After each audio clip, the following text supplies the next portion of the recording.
For the first time, the Dietary Guidelines Advisory Committee recommended a food sustainability system rich in plant-based foods should be included in the federal government's nutritional guidelines. But that's not happening this year. Here to discuss sustainable foods for our health and the planet is my guest, Associate Professor Cheryl Anderson with UC San Diego School of Medicine. And Cheryl, you were on this year's Dietary Guidelines Advisory Committee. What are the panel recommendations for food supply sustainability and the new dietary guidelines? Yeah, so thank you for having me, and it's a real pleasure to be able to discuss this with you today. We actually think about sustainability in the context of a larger framework. And that framework is called a socio-ecologic model, where we think about what can an individual in and of themselves do to accomplish their health and nutrition goals, and what are the other things that are important in their being able to do that, such as their family environment, their social and cultural environment, as well as policies that are in place around them to support what it is that they want to do. It turns out that sustainability was really one of 5 key areas that we focused on. And as you mentioned, it's one of the areas that's been getting a lot of attention because the Secretaries of Health and Human Services and the U.S. Department of Agriculture recently said that they will not be pulling our recommendations forward as they consider what they're going to do in terms of guidelines.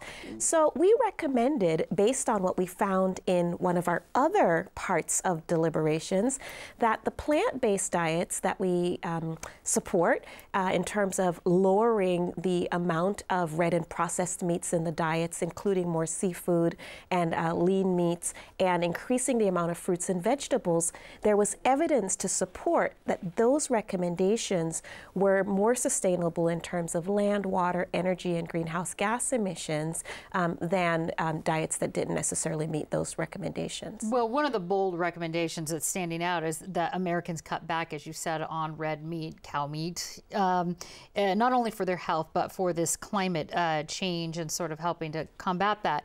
So what is the link specifically between raising cows for food and climate change or sustainability? Yeah, so I will say that, first of all, the evidence that we found around this issue was actually categorized as moderate, and we brought in expert consultants to talk with us. You know, many of us are nutrition-trained professionals.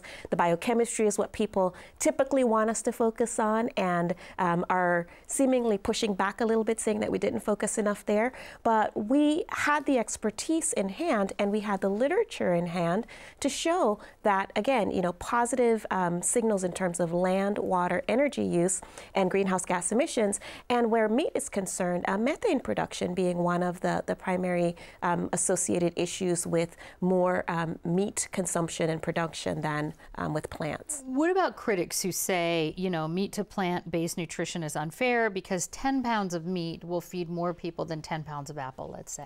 That's an incredibly important point, and I want to reiterate that we, in this Dietary Guidelines Advisory Report, we talk about many paths to accomplishing a healthful dietary pattern. And that includes 3 clear patterns: a Mediterranean pattern, a prudent American pattern, as well as the dietary approaches to stop hypertension-related dietary patterns that all include meat. The vegetarian pattern was investigated, and we found that it did confer positive health outcomes in the studies that we looked at, but the majority of our patterns are not exclusive of meat. So those statements are certainly well worth our consideration. And I just want to remind everyone that the committee did not say that Americans should not be consuming meat. Right. It was part of a bigger plan. Now, let me ask you this. The USDA and Health and Human Services says they're not going to include this portion in the dietary guidelines this year. How else would you like to see the sustainability recommendations used? Yeah, so despite that recent revelation by the secretaries, this has been a really wonderful opportunity for our nation to start an important conversation around sustainability. And we've had many sectors of our nutrition communities talking about sustainability, which we didn't quite have happening in the past. So from that perspective, I think this is fantastic.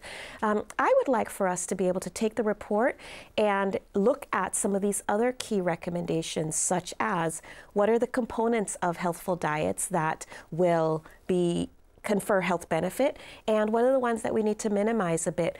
Let's talk a little bit about food access. Let's talk about health equity. Let's talk about physical activity and dietary patterns together. And truthfully, when we look at the issues in San Diego, it's really tobacco use, food, and physical activity that drives half the mortality that we see. All right, we'll have to leave it there. Cheryl Anderson, thank you so much. You're welcome. Thanks for having me.